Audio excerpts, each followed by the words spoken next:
काफी देर बाद जब हांफता हुआ भौतिक वापस सीढ़ियां चढ़ रहा था, उस समय वह अकेला और काफी थका हुआ लग रहा था, जैसे हमला करने वाले नागफनी से भिड़कर आया हो। बहरहाल अपने क्लासरूम की ओर बढ़ते हुए उसे आने वाले तूफान की जरा भी खबर नहीं थी। क्लासरूम के दरवाजे पर पहुंचकर उसके कदम अपने आप ठिठक कर रुक गए, क्योंकि अंदर हिटलर की क्लास चल रही थी और पूरे क्लास में सिर्फ ग्रीन बोर्ड पर चौक रगड़ने की आवाज सुनाई दे रही थी। इसी के साथ उड़ती निगाह डालने के बाद उसने पाया कि पहली ही क्लास में करीब 4 लड़के अपने अपने बेंच पर हाथ हवा में ऊपर उठाकर खड़े हुए थे। ध्यान से देखने पर पता चला कि उनमें से एक जतिन भी था और उसे ऐसी हालत में देखकर भौतिक की हंसी छूट गई। भौतिक ने यही अंदाजा लगाया कि शायद उन सबको किसी बात के लिए सजा दी गई होगी। बहरहाल उसने इन सब बातों पर ध्यान हटाते हुए क्लास में घुसने के लिए परमिशन मांगने की कोशिश करी। मैं आई कम इन सर? अचानक खामोशी को चीरती हुई भौतिक की आवाज सुनकर क्लास में मौजूद हर स्टूडेंट का सिर ग्रीन बोर्ड की ओर मुड़ गया, जतिन और हिटलर का भी।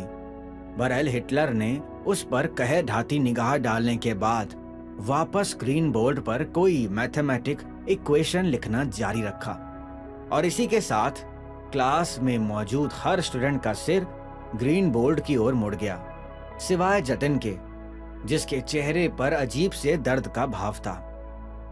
खैर, हिटलर के द्वारा इतनी बुरी तरह से नजरअंदाज किए जाने के बाद भौतिक का चेहरा लाल पड़ने लगा और इस बात से हिटलर के प्रति उसकी चिढ़ और उसका गुस्सा कई गुना बढ़ गया। क्या मैं अंदर आ जाऊं सर? इस बार उसने 2 गुनी तेज आवाज में कहा और फौरन पूरी क्लास उसे मुंह फाड़ कर घूरने लगी, जिसके बाद उसे अपने कानों के पीछे गर्मी महसूस होने लगी।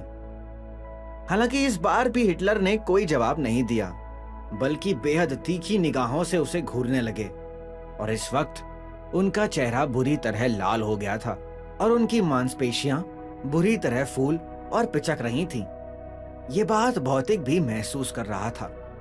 खैर, इन सब का नतीजा ये हुआ कि एक बार फिर हिटलर ग्रीन बोर्ड पर ढेर सारे मैथमेटिकल इक्वेशन लिख रहा था, जबकि भौतिक भी जतिन के बगल वाली बेंच पर दोनों हाथों को हवा में लहराए हुए खड़ा था और मन ही मन हिटलर को बहुत बुरा भला कह रहा था। खैर, 20 मिनट बाद क्लास खत्म हो गई और बेल बजते ही ग्रीन बोर्ड पर लिखना बंद करके हिटलर वापस पलटा।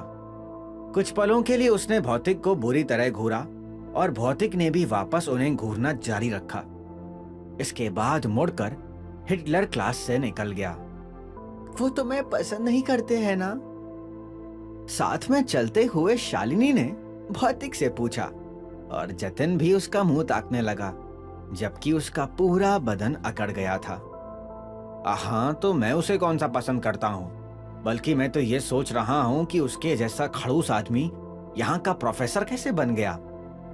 भौतिक ने हिटलर का मजाक उड़ाते हुए कहा, हालांकि उसके भी कंधे दुख रहे थे। वेरी फनी, पर शायद तुमने ध्यान नहीं दिया कि वो कितना अच्छा पढ़ा रहे थे, शालिनी ने चिढ़ते हुए कहा।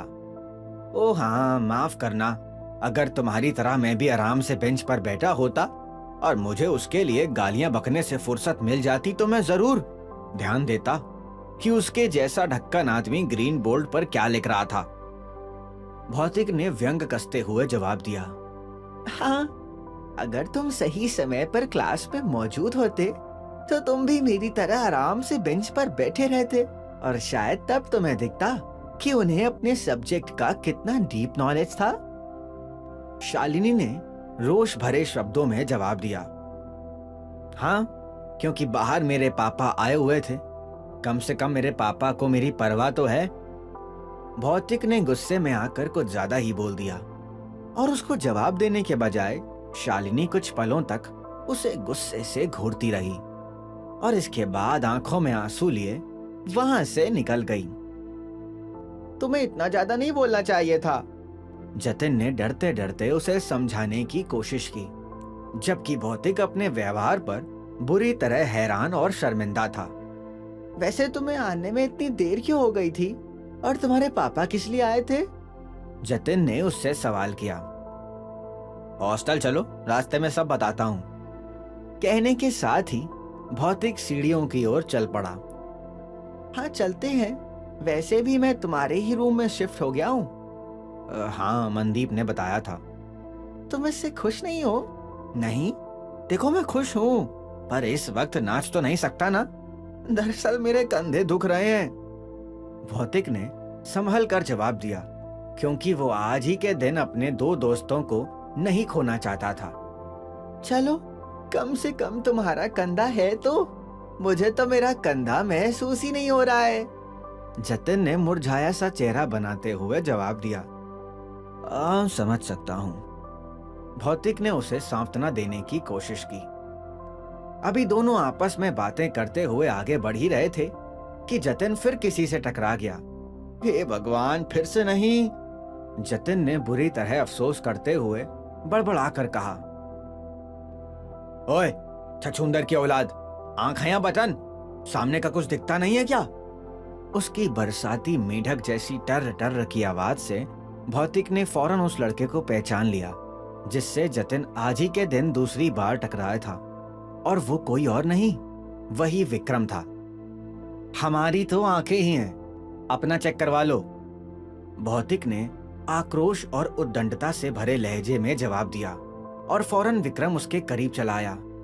सुन बे नाली के कीड़े, उसने अपनी उंगलियां लगभग भौतिक के नाक से सटाते हुए कहा, और ये देखकर जतिन के हाथ पैर फूलने लगे।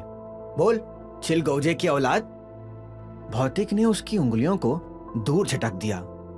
खैर, इससे पहले कि दोनों आपस में गुंथ जाते, समय रहते उन्होंने प्रिंसिपल को वहां आते देख लिया।